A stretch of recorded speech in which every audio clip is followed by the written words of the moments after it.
Yo creo fundamentalmente que el área de marketing es el que recibe todos los insights del cliente al final, dentro del on y del off, y por lo tanto es el que percibe qué es lo que está pasando con la marca en el exterior, no solo a nivel de branding, sino también a nivel de producto, ¿no?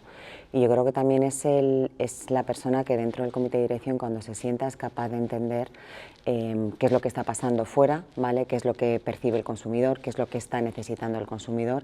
Yo creo que eso es lo que hace de alguna manera que pase de un centro de gastos, como siempre nos han llamado, a un centro realmente estratégico dentro de la compañía. Yo creo que también es fundamental, y cada vez se está aglutinando más dentro del área de marketing, todas las áreas, el área de CRM, el área digital, el área de gama, el área de branding, y todo eso es lo que construye finalmente una marca y un producto final. Sí, o sea, nosotros que lo vemos además desde la perspectiva del externo, ¿no? Que ayuda al CMO en esta función, todo esto viene precisamente de la digitalización, es decir, la trazabilidad de todo lo que está ocurriendo y la medición le permite al CMO pues, poder aportar no solamente suposiciones o ideas, sino datos con los que realmente valida que las decisiones que está tomando tienen un efecto no solamente en la parte alta de la cuenta de resultados, sino entendiendo cómo funcionan márgenes de producto y llevando una conversación que incluso normalmente con el CFO, con el que tradicionalmente siempre ha sido una relación más enfrentada por esa perspectiva de centro de coste, le aporta una visión de socio estratégico como un inversor, ¿no? En el que dice qué recursos necesito para producir nuevo capital para la compañía, capital de marca y capital de crecimiento y de ventas. Así que al estar más armado con datos realmente se fortalece mucho su posición. Totalmente. Yo creo que más allá de esa transformación digital del cliente, ¿no? Y esa capacidad de trazar los resultados que tenemos ahora, además, en un mercado en general en todos los sectores bastante movido, ¿no? Con bastante cambio, creo que buscar nuevas formas de crecer y de conseguir ese crecimiento para el negocio está mucho en nuestro lado, en el lado de marketing, y eso nos hace aportar directamente al negocio, ¿no? En un entorno muy cambiante, como decía Beatriz, somos los que estamos pendientes del mercado, ¿no? Pendientes del mercado, pendientes del cliente, y por tanto podemos aportar esas nuevas formas de crecer en el negocio, ¿no? Bueno, yo creo que queda poco que añadir, pero yo creo fundamentalmente que en realidad todo lo que se hace en las compañías es marketing. Entonces, cuando decidimos abrir un nuevo mercado, lanzar un nuevo producto, una nueva línea de negocio, eso es al final una prospección de en qué mercado estamos, a qué cliente nos podemos dirigir, con qué producto, ¿no? Entonces, yo creo que se ha hecho la reflexión de que más allá de la publicidad, que es lo que tradicionalmente es asociado al marketing, hay una función estratégica en diseñar el negocio y en aportar valor desde el punto de vista del negocio económicamente hablando, ¿no? Y estoy de acuerdo con lo que planteaba Beatriz, creo que tenemos que ir a más. Todas las funciones que en los últimos años se han ido disgregando de marketing y convirtiéndose como en funciones aisladas, tienen que volver a estar todas aglutinadas dentro de la dirección de un CMO que orqueste todas esas funciones, aunque verticalmente haya profesiones, de repente el marketing digital tiene cosas como el SEO que son muy específicas, pero yo creo que ya no tiene ningún sentido que haya una dirección de marketing digital y una dirección de marketing como si fueran cosas distintas, ¿no? Lo digital es un canal nuevo, o ya no tan nuevo, ¿no? Pero diferente, pero todo tiene que estar orquestado desde el punto de vista estratégico y además como parte del comité de dirección.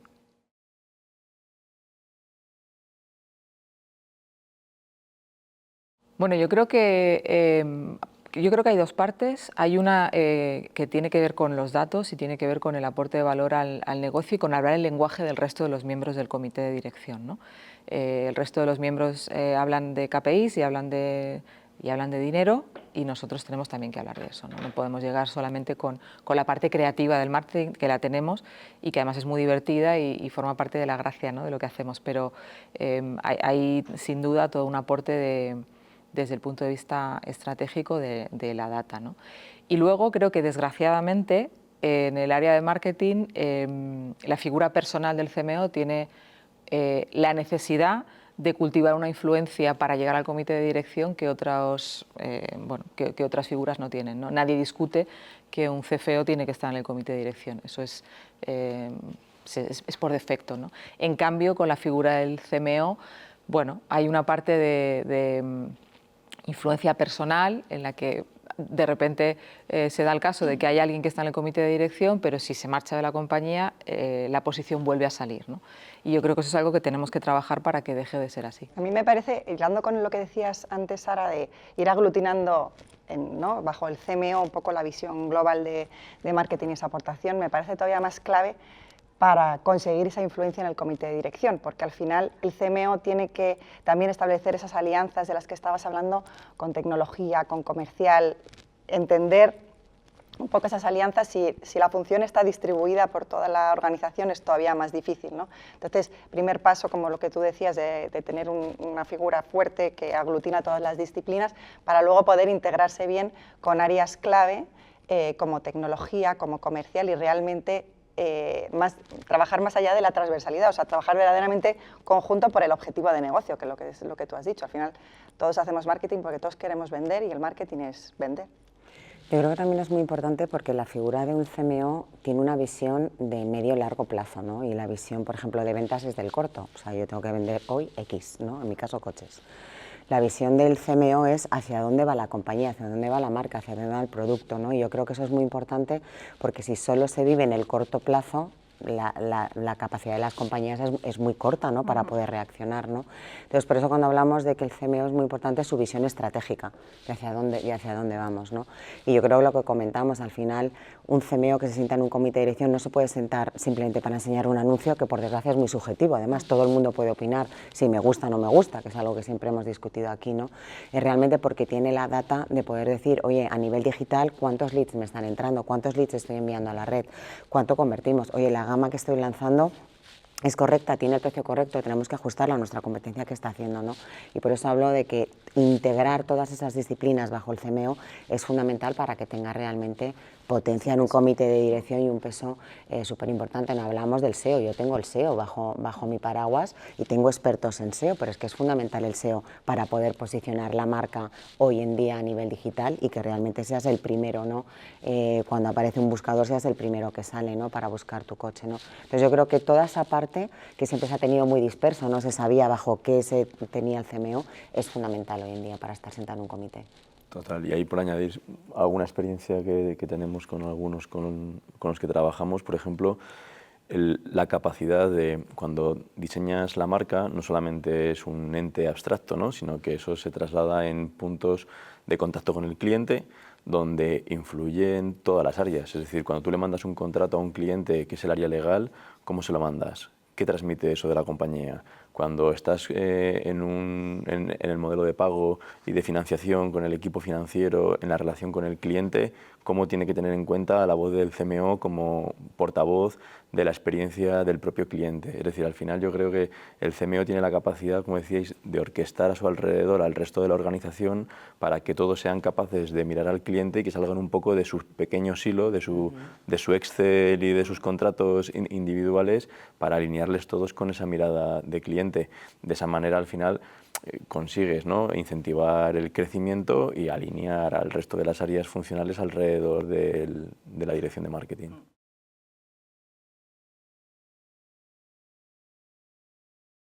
Sí, yo creo que el CMO al final tiene una función casi y una obligación de ser el emprendedor dentro de la compañía, porque el propio marketing es mucho más dinámico que el resto de las áreas funcionales. Lo estamos viendo con la adopción de las diferentes tecnologías. Siempre el marketing ha sido el primero en adoptar, por ejemplo, en el cambio de el mundo digital, ¿no? Y ahora lo estamos viendo con la inteligencia artificial. Entonces, lo primero tiene que ser el early adopter de las nuevas tecnologías dentro de la compañía, para luego presionar al equipo de tecnología, por ejemplo, muchas veces para adaptar y adoptar todas estas tecnologías dentro de la compañía. Y luego el marketing tiene un componente de experimentación que es propio de lo que puede hacer un emprendedor cuando está lanzando un MVP, un producto mínimo viable, donde nosotros tenemos la obligación también de probar canales, de probar segmentos, de probar incluso líneas de producto, formas de distribuirlas, ¿no? Que al final tiene un carácter propio de un emprendedor. Y luego, por último, al final muchas veces lo hablamos, no es publicidad, estamos hablando de negocio, y para hablar de negocio tienes que conocer cómo se construye el P&L al completo de la propia compañía, y el CMO al final está hablando de esto, está hablando de la parte de crecimiento en la parte alta del P&L, pero está hablando también de márgenes, está hablando también de crecimiento en la parte baja, ¿no? Para aportar también al bottom line y que realmente se convierta en este partner del CEO, ¿no? Como un inversor en el que genera rendimiento con todas sus inversiones que realiza. Por eso yo creo que es puramente el emprendedor dentro de la compañía. Pues yo creo que es emprendedor fundamentalmente por lo que comentábamos antes, es el que tiene la visibilidad de qué surge nuevo en el mercado, ¿no? Yo creo que cuando se pregunta, oye, ¿qué vamos a lanzar en el mercado? Yo creo que el primero al que se le tiene que preguntar es al CMO, porque es además el que tiene el conocimiento, uno, de lo que está pasando, de su marca y de su producto en el mercado, dos, de lo que están demandando los clientes que nos falta, y tres, hacia dónde van las tendencias. Yo creo que es de los departamentos que continuamente está mirando hacia dónde van las trends, qué es lo que está pasando, no solo en su propio sector, sino de los sectores de alrededor, ¿no? Entonces, yo creo que es un emprendedor en el sentido de que cuando siempre es el primero que debería estar montado en la última tendencia o poniendo encima de la mesa en un comité de dirección, nos falta esto o deberíamos estar aquí y todavía no hemos llegado, pero si somos los primeros, posiblemente seremos los primeros que vendamos, ¿no? O sea, que en ese sentido, muy alineado con el comentario. Yo creo que forma parte de nuestro ADN la mejora continua. Nosotros sabemos que cualquier proceso o cualquier comunicación o cualquier relación con el cliente no se puede mantener tan estable en el tiempo. Siempre tenemos que estar vigilando que lo que hacemos tiene sentido, relevante para el cliente, sigue así, este es el canal de contacto adecuado. Entonces, por tanto, innovador, emprendimiento como de manera continua, incluso para mejorar nuestros propios procesos de marketing. Bueno, y luego yo creo que además que nuestro mundo se mueve mucho más deprisa que el de los demás. O sea, al final hay una parte de innovación tanto desde el punto de vista tecnológico como conceptual, y entonces en marketing siempre hay cosas nuevas, siempre hay tendencias diferentes. Yo creo que nuestro entorno es mucho más dinámico que de repente pues el entorno financiero o el de recursos humanos, donde bueno, pues también pasan cosas, pero creo que no a la velocidad del nuestro, ¿no? Yo creo que toda la parte digital ha impactado de una forma mucho más profunda en nuestro área que en otras, y eso te obliga también pues, a estar muy al día y a estar muy en contacto efectivamente con el cliente, con el mercado y por tanto pues, a emprender. Yo creo que tenemos y debemos tener la capacidad de tirar del resto de la compañía, ¿no? De ser los líderes en la gestión del cambio y de tirar de otros departamentos que por definición suelen ser un poco más estáticos o con más resistencia al cambio.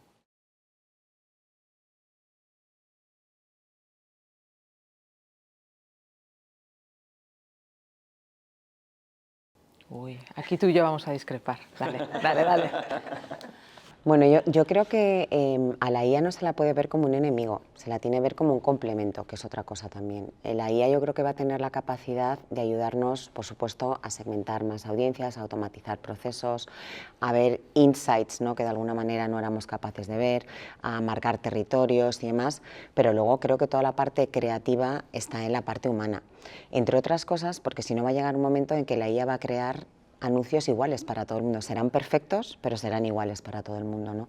Y yo creo que en esa parte, ¿no? De creativa, de tener muy claro hacia dónde va tu marca, el riesgo de qué quieres coger creativamente para tu marca, además, es algo que tiene que marcar el ser humano y en concreto el CMO, ¿no? Con lo cual yo creo que la IA nos va a ayudar muchísimo, de hecho yo creo que va a abaratar un montón de procesos, a lo mejor no nos tenemos que ir a Namibia a rodar un spot de coche porque lo vamos a poder rodar aquí al lado por la mitad de precio, pero la parte humana, el componente humano de qué creatividad, cómo, la consistencia de la marca y de qué manera se tiene que hacer ese rodaje y cuál es la estrategia que tiene que seguir la marca, desde luego está en el ser humano sin ninguna duda. Sí, yo creo que nosotros lo vimos muy de cerca, ¿no? Llevamos muchos años invirtiendo en ella, hemos desarrollado modelos nuevos antes incluso de que se desarrollaran los modelos como los de ChatGPT para poder identificar cosas como el lenguaje castellano respecto al lenguaje inglés en el uso de la ironía, por ejemplo, que era algo que las IAs identificaban fatal. Pero al final esto no se trata de tecnología, se trata de personas. Yo lo que estoy viendo, las compañías que realmente lo están adoptando bien no están sustituyendo personas, lo que están haciendo es simplemente aumentar las capacidades del equipo y que ciertas tareas que sí que es verdad que a los humanos nos da por saco hacer, intentar quitárselas a esos equipos para que realmente puedan estar aportando más. ¿Qué es lo que vemos? Que los recursos más juniors o con menos formación son capaces, con este estímulo, con estas capacidades aumentadas, de llegar a un nivel que tendrían equipo mucho más senior o que tienen un recorrido todavía mucho más alto de hacer cosas, ¿no? Entonces, lo que al final estamos viendo son equipos aumentados como superpoderes. Es como que de repente hemos descubierto las gafas, ¿no? Y que te las pones y que puedes ver mucho mejor, puedes identificar insights mucho más profundos que no son obvios, puedes producir mucho más rápido, puedes dedicar, lo que te digo, recursos junior a hacer cosas que antes necesitaban un rodaje mucho más amplio, por lo tanto nos eleva a todos. Pero la clave es sobre todo un cambio cultural, es decir, cómo dentro de los propios equipos de marketing y de comunicación somos capaces de trasladar que no es algo que viene a robarte el trabajo, sino que viene para ayudarte a hacer mejor tu trabajo, para que no haya un freno, ¿no?, a la adopción. Y yo creo que si lo enfocamos desde esa perspectiva, vamos a conseguir también, incluso en esas conversaciones, ¿no?, con el comité de dirección, conseguir apoyo para implantar esa tecnología, ¿no?, que nos permite hacer más. Y no se trata de hacer más con menos, es hacer más con más, para llegar a unos niveles de ventas, de producción, de desarrollo de la marca en el mercado que igual no nos hayamos imaginado hace unos años. Aunque bueno, luego también están los pequeños riesgos, ¿no? De repente, pues bueno, la IA, más allá de tus procesos, como un ente externo que decide qué recomendar y qué no, pues bueno, para las marcas les supone también, en ciertos aspectos, pues bueno, un pequeño riesgo que tienen que empezar a evaluar si realmente no solamente son relevantes para las personas, sino para esos procesos donde interviene una IA al principio o al final o en medio de la decisión, si son igual de relevantes, ¿no? Pero bueno, creo que eso es otro melón. debate. A ver, en nuestro caso, para añadir una perspectiva diferente, en nuestro caso, siendo un negocio pues, al 95% mediado, nuestro reto con la IA está en nuestra red de mediación, ¿no? Está en el cambio cultural que tú estabas diciendo, ¿no?, en sentir que la IA viene a ayudar, viene a, como yo a veces les digo, es como un becario cualificado que, oye, pues te quita trabajo, te va a ayudar. Tienes que vigilar, no vale todo tal, pero te va a ayudar en tus procesos, va a hacer, en nuestro caso, que nuestros mediadores se dediquen al cliente de manera más plena, quitándose muchísimas tareas que, como tú bien decías, no nos gusta hacer, a ellos tampoco les gusta hacer y por tanto tienen que verlo de esa manera, ¿no? Pero aún así está en el cambio cultural y en adoptar esas tecnologías. Bueno, pues como nos ha pasado cuando hemos digitalizado, pues al final tenemos muchísimas oficinas en toda la zona geográfica. En Madrid nos parece como bastante obvio que esas cosas pasen, pero en un pueblecito de no sé dónde, pues que no te den tu póliza en papel es un drama, ¿no? Pues imagínate que te lo solucione la IA o que te dé la respuesta. Pues claro, eso es lo que tenemos que ir trabajando, porque evidentemente ha venido a cambiar muchísimos procesos, nos los está cambiando como usuarios y nos lo va a cambiar a nivel de negocio. Pues yo dentro de 20 años no sé lo que va a pasar, pero yo creo que en el corto plazo la IA nos va a mejorar la vida, pero no nos la va a cambiar. Yo de repente veo mucho discurso sobre la inteligencia artificial. Creo que las compañías, la realidad actual de las compañías es que la usamos mucho menos de lo que decimos. Hay riesgos de privacidad, hay riesgos de sesgo, hay un tema cultural donde hay mucha gente que todavía no se habitúa y hay un tema de costes que, bueno, ChatGPT lo usamos todos y es una versión gratuita estupenda, pero cuando tú quieres implementar inteligencia artificial dentro de la infraestructura tecnológica de una compañía, todavía estamos en un punto de costes que no todo el mundo se lo puede permitir, ¿no? Entonces, creo que va a cambiar la forma en la que esas tareas de menos valor las llevamos adelante, pero estoy de acuerdo con Bea en que la parte humana va a seguir siendo muy relevante. Y luego creo además que en nuestro área en marketing tenemos la capacidad de complicarnos mucho la vida.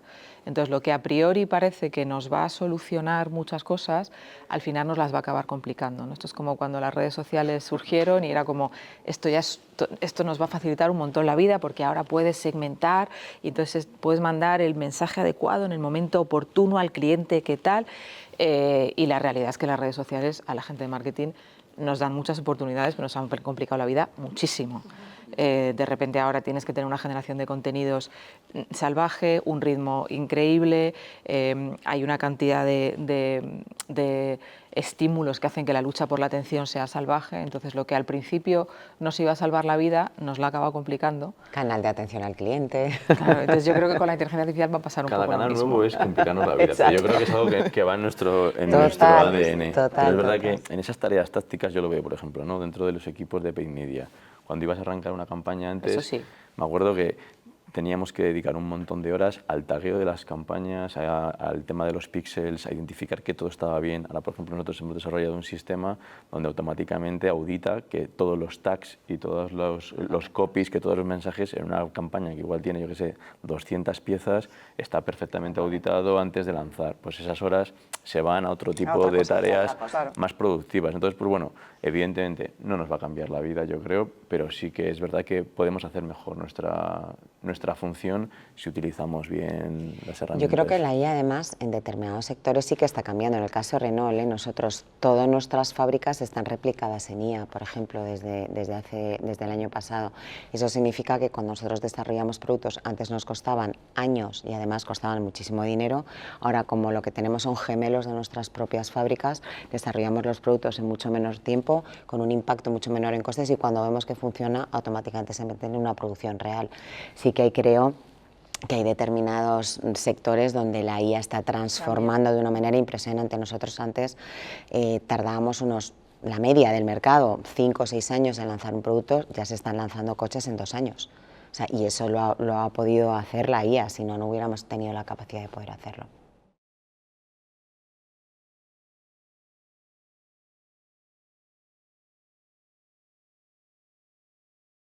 A ver, nosotros hemos trabajado desde una comunicación totalmente unilateral hacia el cliente a verdaderamente un diálogo con los clientes que llevamos trabajando ya desde hace muchos años, buscar esa comunicación que verdaderamente conecta con las personas, ¿no? Y lo hemos hecho precisamente a través de 2 palancas principales. Una de ellas es la escucha activa a los clientes. Hemos creado nuestro propio sistema de encuestas, no solo para saber si el cliente está contento o no está contento y llevar una buena nota, ¿no?, al consejo y decir que nuestro nivel de satisfacción es de un 9, sino realmente coger que ese dato fuera operativo, estuviera en nuestros sistemas, ¿no? Y esto nos ha permitido que la satisfacción y la escucha al cliente forme parte de las decisiones de negocio. Entonces, a día de hoy, los equipos de pricing, los equipos de comercial, toman decisiones en base al valor del cliente y la satisfacción, ¿no? Entonces, es una escucha real que no solo se aplica a la comunicación, sino que se aplica verdaderamente al negocio. Y otra de las palancas ha sido trabajar ese contenido relevante que hemos venido hablando, ¿no?, que al final nos haga conectar con nuestras audiencias de manera real, ¿no? Y hemos creado pues, diferentes plataformas, por ejemplo, en el entorno mujer, con la plataforma Vividoras o nuestra forma de tratar el patrocinio, que nos ha hecho acercarnos y generar comunidad a través de un contenido verdaderamente relevante y donde nosotros podíamos tener voz, ¿no? Yo creo que desde el punto de vista de una compañía lo ideal, y no es fácil porque la verdad es que todos los insights de clientes llegan desde muchos sitios, pero casi todos en plataformas diferentes, ¿no? Nosotros estamos trabajando lo que se llama la ficha única de cliente, donde seas capaz de poder ver realmente ese cliente desde todos sus puntos, ¿no? Porque es desde que ha comprado un coche, dónde lo ha comprado, si ha dejado un comentario en una plataforma de atención al cliente, si desde ha dejado un comentario en nuestros canales de social media, si es un embajador, si es un detractor, qué tipo de conexión, cuántas veces ha pasado por nuestros talleres, todo eso que parece súper fácil y dirías, jo, me encantaría tenerlo, la verdad es que es súper complejo, porque todo llega en plataformas diferentes y conectarlas no es nada fácil, pero lo ideal sería poder tener esa ficha de cliente donde tú automáticamente te sale Beatriz Navarro y sabes lo que ha hecho con la marca en todos los sentidos, ¿no? Y eso creo que la IA nos tiene que ayudar mucho a poder tener una visión única de cliente, donde realmente poder ver qué puedes hacer con ese cliente, o sea, realmente una comunicación personalizada en función de todo el historial de ese cliente, porque ahora es verdad que bombardeamos clientes que a lo mejor dicen, pues si yo pasé ayer por el taller y me está usted enviando una comunicación de CRM para que pase, ¿no?, una revisión de las ruedas, por ejemplo, ¿no? Yo creo que eso nos falta, pero creo que esa escucha activa, ¿no?, de la que hablamos es fundamental para poder realmente hacer bien nuestro trabajo y dirigir las comunicaciones en concreto al cliente que necesita. Sí. Y vinculado con la conversación anterior, una de las funciones de la IA precisamente es vectorizar toda la información que tenemos del cliente. Es decir, tienes una conversación en un call center que está grabada y convertida a texto, y la incluyes dentro, ¿no? Y no solamente incluyes lo que se está diciendo, sino el cómo se está diciendo, la emocionalidad que tiene el cliente, porque la IA nos ayuda a identificar precisamente también emociones, ¿no? Desde la gestualidad cuando es un vídeo hasta en el tono de la voz cuando está hablando. En un punto de contacto en el cliente, por ejemplo en un taller, ocurre exactamente lo mismo. Entonces, lo bueno que nos permite la tecnología es que antes teníamos que normalizar todos los datos para cuando los volcabas en tu data warehouse que todos fueran iguales, y ahora ya no. Es decir, ahora puedes volcar imágenes, puedes volcar vídeos, audios, texto, y toda esa información realmente la podemos ya manipular sin tener que normalizarla previamente. Por lo tanto, damos un salto, un triple mortal en la capacidad de identificar precisamente todos esos puntos de contacto que el cliente ha tenido con nosotros. Y no solamente con nosotros, sino luego ahí fuera, es decir, a nivel de escucha social, entendiendo cómo participa en la conversación social él o sus pares, porque al final somos capaces de crear grupos de pertenencia y de referencia similares a los clientes que tenemos, somos capaces también de entenderlos mejor. Que esto pasa mucho en las compañías. Creemos que con la información únicamente de la interacción del cliente con nuestra compañía vamos a tener suficiente información, y es que gran parte de lo que realmente le importa a ese cliente está fuera del ámbito de nuestra compañía, está ahí fuera, ¿no? Y tenemos que ser capaces de intentar entender, oye, realmente cuáles son los motivadores, ¿no?, de este cliente, qué es lo que le está pasando, por qué está relacionándose conmigo de esta manera, y tenemos que acceder a ese dato que está fuera para poder incorporarlo. Pero con esta multimodalidad, ¿no?, de datos, precisamente es donde ahora ya sí que podemos dar un poco el salto para entenderlo mejor. Bueno, yo creo que escuchar al cliente es fundamental para poder conectar.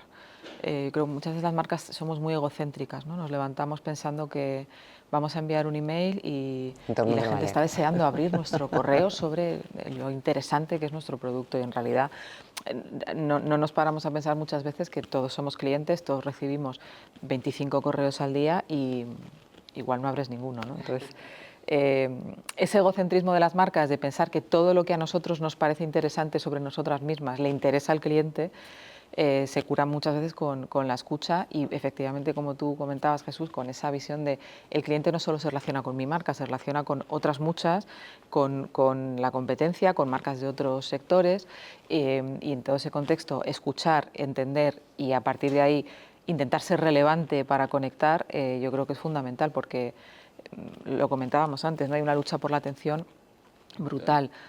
Hay millones de marcas, todas queremos ser súper importantes para el cliente, y la realidad es que para cada cliente va a haber 5 o 10 marcas que son muy importantes, y el resto vamos a ser transitorias o ocasionales en su vida, ¿no? Entonces, la relevancia sin escucha yo creo que es imposible. Y cada vez más, ¿no? Porque antes la gente era como muy fiel a una marca, y cada vez como hay más marcas que nacen de manera continua, porque antes las marcas durábamos, y toco madera, 126 años, pero ahora las marcas entran y salen, ¿no?, de una manera, o sea, llegan muy alto en menos tiempo, en 4 o 5 años, pero es verdad que también mueren mucho más rápido, ¿no?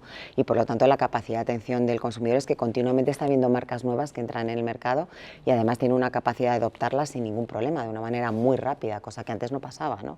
El que era de Renault toda su vida, y ahora ya es como, ¿qué es eso?, ¿no? Claro, y un FOMO además de lo quieres probar, lo queremos probar todo, ¿no? Si hay algo nuevo, quieres probar, quieres ver, y eso hace que la fidelidad sea muy complicada. Yo creo eso que, o sea, si lo piensas, creo que todos tenemos eso. No creo que llegue a 10 marcas que digas, sí, esta no la cambio, pero el resto las intercambias con muchísima facilidad.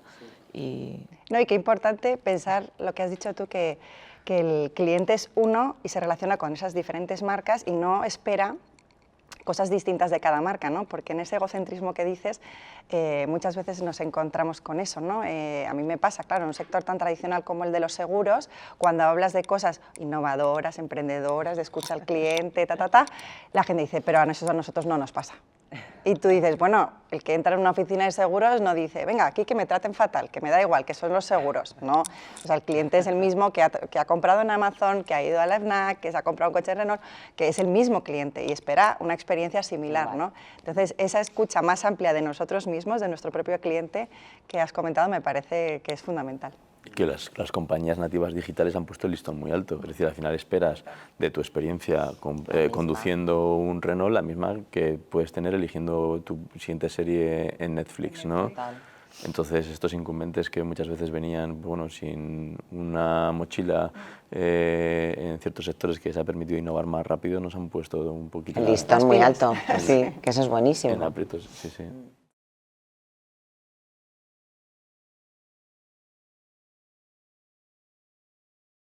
Bueno, yo creo que es importante al final, cuando hablamos de resultados de negocios, que todas las marcas tenemos que tener unos KPIs y unos objetivos, ¿no? Y en cada uno es diferente, en uno será el tráfico, en otro será la conversión de leads, en otro será el sentiment, ¿no? Pero creo que es importante poder seguir esos KPIs y esos objetivos de negocio, tanto cuantitativos como cualitativos, que hoy parece que está todo en el cuantitativo, ¿no? Y hay mucha parte cualitativa, que es el sentiment de la marca, el awareness de la marca, hacia dónde vamos y demás, qué es lo que opinan tus clientes de ella, que hay que seguir, ¿no? Y yo creo que cuando hablamos de convertir esos insights en negocios, que cuando hay unos KPIs muy claros que se siguen, que se tienen claros desde las compañías, que esos son los que de alguna manera son los que marcan el negocio hacia dónde va el negocio, son los que realmente convierten, ¿vale? Que insights que son de alguna manera etéreos, ¿no? Realmente tengan una bajada directa al negocio, ¿no? En nuestro caso se marcan KPIs desde, oye, cuánta gente ha venido al concesionario, cuántos han comprado, cuántos leads hemos sido capaces de enviar a la red, cuántos de esos leads eran leads cualificados y realmente calientes como para que se pudieran convertir, hasta toda la parte del sentiment de la marca, es decir, qué opina la gente cuando lanzamos un R5, qué opina sobre la motorización que hemos lanzado, ¿no? Qué es de lo que se está hablando de la marca, ¿no? Y todos esos KPIs se siguen de una manera muy pautada para poder tener un poco hacia dónde va el negocio, hacia dónde va la marca y en qué tenemos que trabajar. O sea, ahí hay ya algunas métricas de la influencia que tiene la reputación de una marca, por ejemplo, en la capitalización bursátil de la misma. Es decir, al final la marca es un motor de ventas, la reputación puede ser, y una mala reputación o una crisis de marca puede ser un freno a las ventas. Es verdad que hasta ahora nos hemos centrado en el marketing en la parte del embudo de abajo del todo. Es decir, sé cuánto invierto, cuántos clics genero, cuántas leads mando a la red, y como eso es totalmente trazable porque hay un píxel que traza el clic con la venta final, pues es muy fácil, ¿no? Y teníamos más dificultades para entender, oye, cuando estoy construyendo una marca y el sentimiento de los clientes es positivo, ¿cómo eso hace aumentar la demanda? Sin embargo, las nuevas herramientas de propensión a compra y de marketing mix modeling, etcétera, ya nos ayudan a identificar precisamente cómo de fuerte es una marca para generar la atracción inicial que luego va a generar ventas. Porque es muy común, ¿no?, el que una marca empiece una campaña de branding o una campaña de posicionamiento sin haber hecho una hipótesis inicial de cómo eso iba a trasladar la generación de la demanda. Y sin embargo, ahora con estas herramientas tecnológicas ya sí que podemos ver una estimación de demanda generada, que van a ser más búsquedas, que va a ser más recomendaciones de cliente a cliente y que afecta al final del todo a las ventas. Y le podemos poner un numerito, un ratio en cada una de esas fases del embudo de ventas. Yo creo que en esas ganas que hemos tenido de hablar el mismo lenguaje, a veces que el CFO o que el director general, pues nos hemos cargado la parte cualitativa y auténtica de nuestro trabajo, y nos da complejo ir con esas métricas a un comité de dirección o a un consejo porque en el pasado no tenían credibilidad, ¿no? Entonces yo creo que ahora que somos una función clave, que cada vez somos una función más estratégica, más pegada a negocio, donde esa trazabilidad nos ha hecho ganar credibilidad en los datos, tenemos que volver a sacar la marca, a sacar la autenticidad, a hablar de la visibilidad de la marca, a hablar de los valores y que eso no nos dé complejo, porque ya hemos visto que eso forma parte del negocio, ¿no? Y tenemos que volver a sacar pecho y volver con esos indicadores y hacerlos creíbles desde el principio, ¿no? Bueno, es que yo creo que hablábamos antes del largo plazo, efectivamente ese es el largo plazo. Yo creo que el marketing digital ha habido un momento donde como todo era trazable y como yo pongo el euro aquí y sé cuánto me convierte y si no me convierte lo cambio de sitio, eso es muy apetecible, ¿no? para un financiero, por ejemplo, ¿no? Entonces, al final creo que a veces hemos desatendido la parte más alta del funnel y la parte más alta del funnel es lo que permite que las marcas trasciendan, sobrevivan y generen negocio en el largo plazo. Y además ya hay estudios que demuestran que si tú dejas de trabajar la parte alta del funnel, cuando trabajas la conversión pierdes eficiencia, ¿no? Entonces, cuando solamente trabajas la parte más baja del funnel, claro, puedes medir muy bien cómo conviertes, pero progresivamente vas a dejar de convertir, ¿no? Entonces hay que equilibrar las dos alturas del funnel y efectivamente estoy de acuerdo con Emma, hay que empezar a hablar de branding, de marca, de valores, de visibilidad, de notoriedad, de estima de marca, porque eso genera negocio, no en el corto plazo, que es lo que a todos nos gustaría, y seguramente de una manera más intangible y menos trazable de lo que también nos gustaría, ¿no? Pero las marcas que sobreviven 120 años no lo hacen trabajando únicamente el momento de la conversión, no lo hacen porque ocupan un espacio en tu mente y en tu corazón, ¿no? Si nos ponemos románticos, porque hay una conexión emocional y eso es lo que genera un negocio en el largo plazo. Es que además, si no hay marca, no hay producto. Yo siempre digo que si no trabajas la marca, da igual que trabajes el producto, ¿no? Y cuando hablamos mucho de medir este tipo de cosas, y seguro que vosotros también, lo que medimos es el halo. Es decir, cuando tú haces una campaña, no es el retorno inmediato, y más en nuestro caso con un coche, que la gente no ve un anuncio de coche y se va corriendo a comprar un coche que vale de media 40.000 euros. O sea, hay productos que son de impulso que sí te generan esa compra más inmediata, pero en nuestro caso hay un periodo de reflexión mínimo de 3 meses, mínimo, con lo cual tú no puedes medir el impacto real que tiene. Yo lanzo un spot de Rafal y automáticamente veo gente corriendo a comprarse un Rafal, ¿no? Pero el halo que deja, ¿no?, la marca, y ese recuerdo de marca que impacta a todos los modelos, no solo impacta al modelo que tú has publicitado, sino a todos los modelos alrededor de la marca, ¿no? Yo creo que también es importante, efectivamente, ese cualitativo, que siempre parece que todo está en el cuantitativo porque todo se puede medir. El cualitativo es súper importante y sobre todo ese largo plazo que hablábamos, porque las marcas se construyen en el largo, no se construyen en el corto plazo, ni muchísimo menos. Sí. Y de hecho afecta directamente a la cuota de mercado. De hecho, los estudios a los que hace referencia marcaba cómo veías las líneas, ¿no?, de ventas de las diferentes players en un mercado con su cuota de mercado y apagabas las inversiones en branding, ¿no? Entonces, ¿quién caía más? Caían más los que más cuota de mercado tenían al apagar su inversión en marketing. Entonces, ese halo no es infinito. Llega un momento en el... Si fuera infinito no, pues seguiríamos invirtiendo. Claro, llega un momento en el que se acaba y tienes que...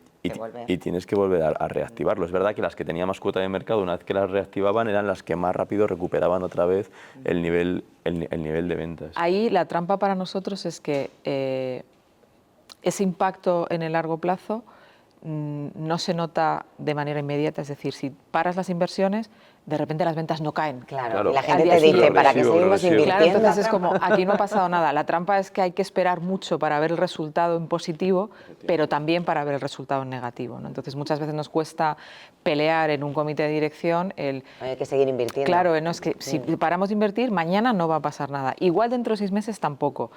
El tema está en que estamos aquí para que la marca nos sobreviva, ¿no? Y para que dentro de 5 o 10 años sigamos teniendo negocio. Entonces, la trampa es que para bien y para mal, el resultado no es inmediato. Es como un modelo de interés compuesto. Al final vas construyendo la marca sobre lo que has ido construyendo anteriormente. No puedes esperar en un día construir lo que una marca lleva durante décadas, ¿no?, construyendo. Pero es verdad que si lo apagas, te lo puedes cargar mucho antes de lo que te costó construirlo. Totalmente.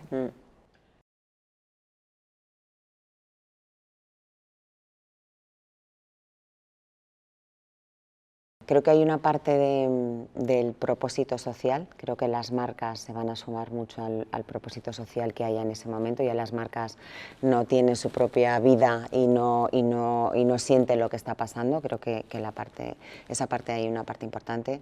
Creo que el marketing por voz va a ser algo fundamental, también ya lo estamos viendo con los nuevos dispositivos. Yo veo a las generaciones que ya no teclean nada, solo hablan directamente por voz con todos los dispositivos con los que tienen. Por supuesto, la parte de automatización y el Big Data va a ser fundamental, la parte de procesos, la parte de personalización, etcétera, etcétera. Creo que vamos a ver también una migración hacia lo que yo llamaría super apps, es decir, ahora mismo yo creo que hay poca interrelación con la parte social, pero la parte social se va a convertir en un entretenimiento, en poder hablar directamente con tu creador favorito y poder comprar directamente lo que ese influencer te está recomendando, ¿no? Y ahora solo vemos la parte de imagen, pero no podemos interactuar con ellos o no directamente en tiempo real y no podemos comprar directamente, aunque en algunos casos. Entonces, para mí la migración a las super apps también creo que va a ser una tendencia interesante de cara a las marcas. Yo creo que hay dos tendencias de fondo que cambian un poquito la función. Una es la búsqueda y la construcción de lo que se llama autenticidad radical, es decir, en el momento en el que una marca tenga un punto de incoherencia en alguno de sus canales con su cliente, la ha fastidiado, ¿no? Porque va a perder la confianza. Esto es un sistema, o sea, el marketing al final es una herramienta de construcción de confianza que se finaliza en un intercambio de valor, ¿no? Pero si no hay confianza, no hay intercambio de valor, ¿no? Y los clientes están buscando radicalmente productos, marcas auténticas que les hagan sentirse orgullosos de poder consumirlas, porque si no acabarán comprándolo en la fábrica china, que la tienen a 2 clics de compra, el mismo producto con la misma calidad en la mayor parte de los casos, ¿no? Y eso es un reto para las marcas, ¿no? Porque tienes que construir no solamente una historia que sea creíble, sino que sea sostenible en todos tus canales, ¿no?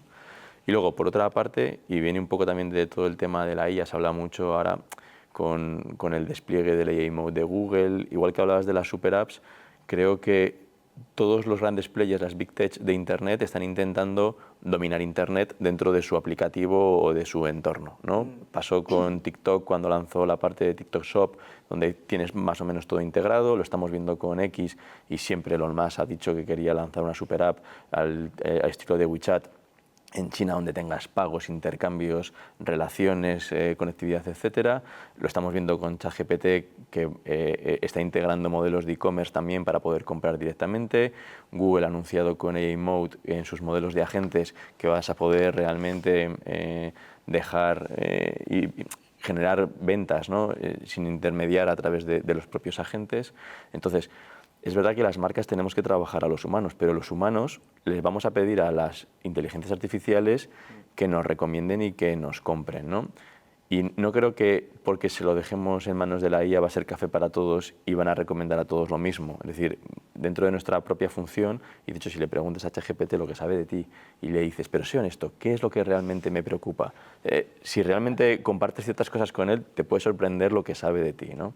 Eso lo llevo al modelo de consumo, que es que realmente nosotros vamos a entrenar a las IAs para que nos conozcan en profundidad y que puedan recomendarnos lo que mejor nos conviene. Por lo tanto, las marcas van a tener la obligación de ser elegibles. Y igual que hablábamos del B2C, el B2B, se empieza a hablar del M2M, ¿no? Del machine to machine. Es decir, si yo voy a delegar ciertas compras, no todas, pero algunas compras de conveniencia en la IA para que me recomiende y me compre lo que mejor me venga, necesito que las marcas estén bien integradas con la IA para que por lo menos el producto esté accesible y sea capaz de transaccionar, ¿no?